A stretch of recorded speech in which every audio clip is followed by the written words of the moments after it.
Hi, so it's that very late time of week again. So this is last week's comic haul. Not a very big one. It was a bit of a quiet week, and I got a few. I got a series that I rested for a bit, and I've jumped back on again, and I've stopped some series as well. So yeah, let's dive in. So first up, we have a facsimile, and this is the Batman Harley Quinn facsimile. This is the first appearance of Harley into the mainstream DC universe. So it's by Paul Dini, Yvel Guchat, and Aaron Soud on inks. I'm gonna admit, I was really disappointed with this.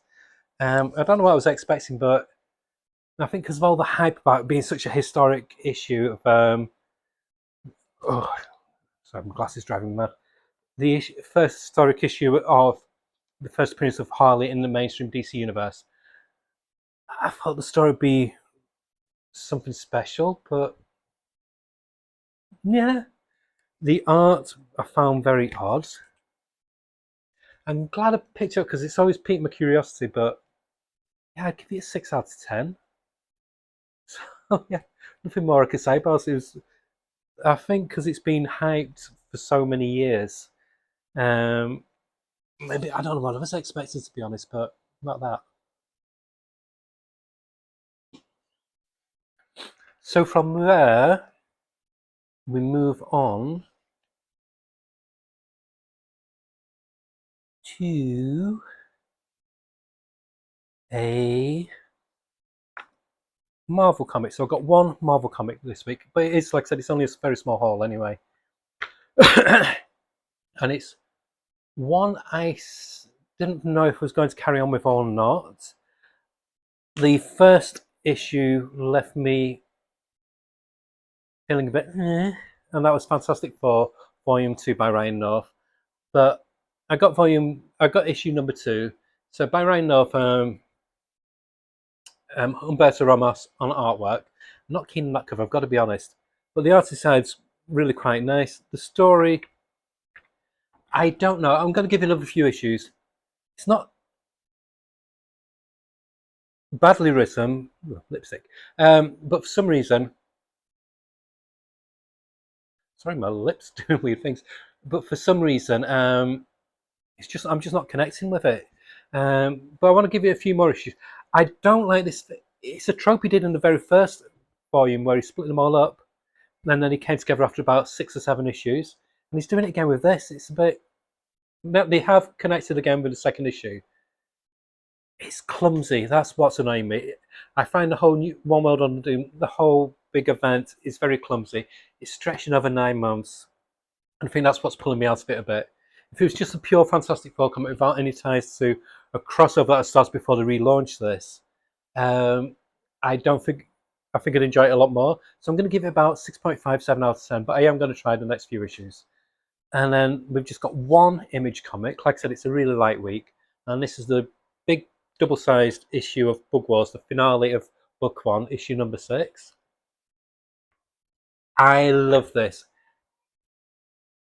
I've always loved things like Ant-Man, Micronauts, whether you're a small person, the Incredible Shrinking Man, where you're a small person, where you're shrunk down to microscopic size, and you've seen the world in a different viewpoint. And this is this, and it's got you can see all the elements. It's got a lot of pulp action from Edgar Rice Burroughs and those kind of 1930s pulp classics.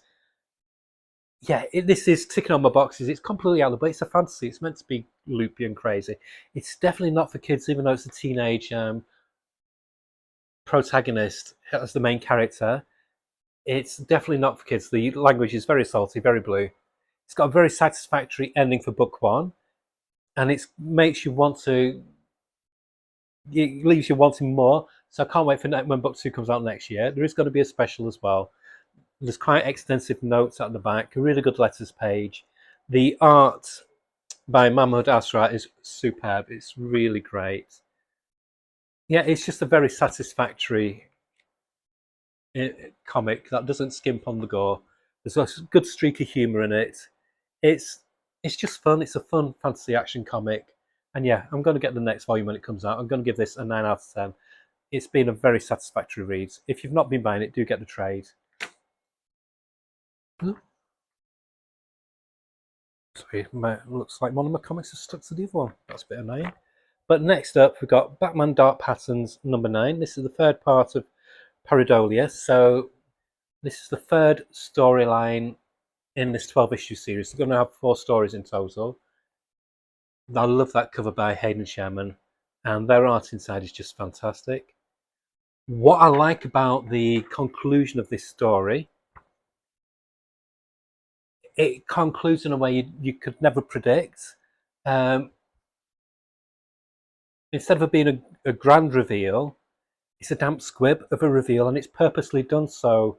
It has more of an impact that way because it shows the tragedy of the whole scenario, the bleakness of this old person's life, of why they've done what they've done. It's still, and in a way, because of it having this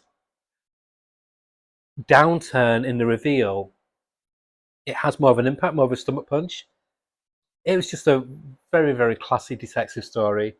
It was up there with like one of the best Sir Arthur Conan Doyle Sherlock Holmes stories. It just made it much more impactful the way that it was revealed for the final act of this story. And yeah, it's a perfect 10 out of 10 art and story.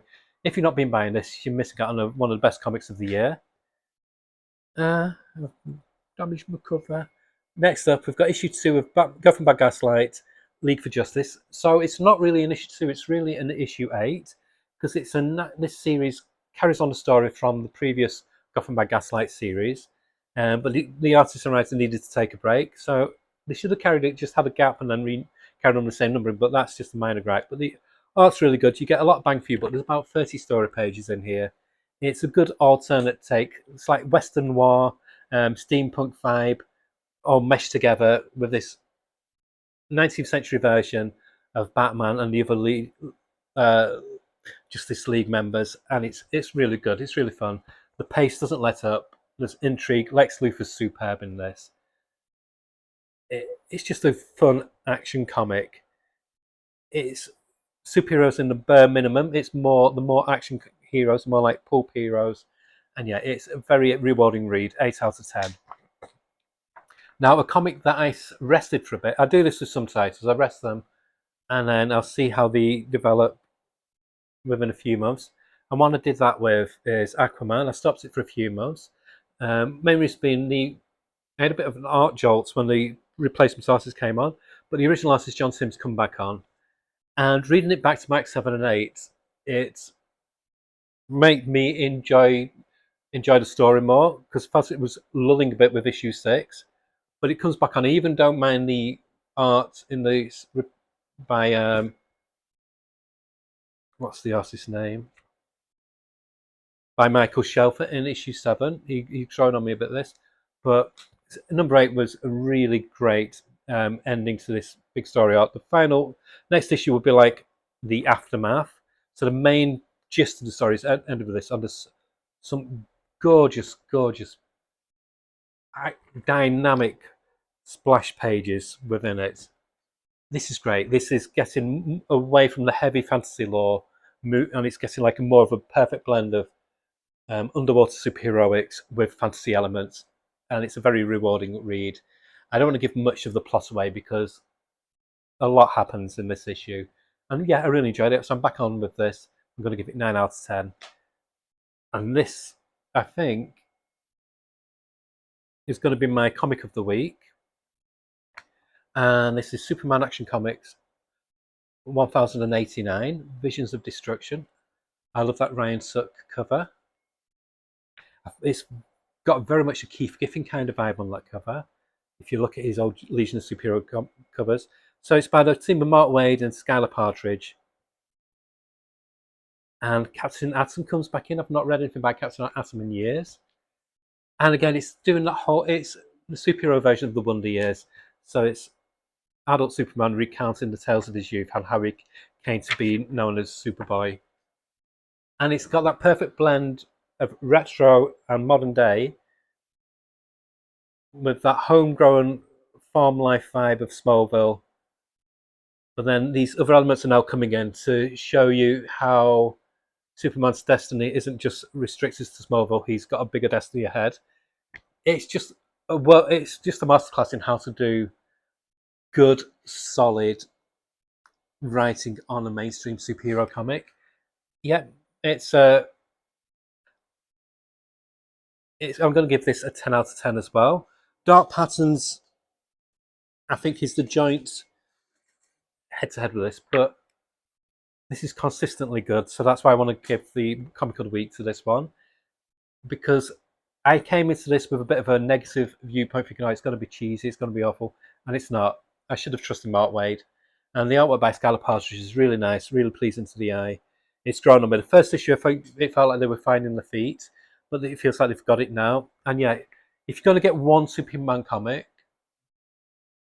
I'd say get this one, because this gives you the history.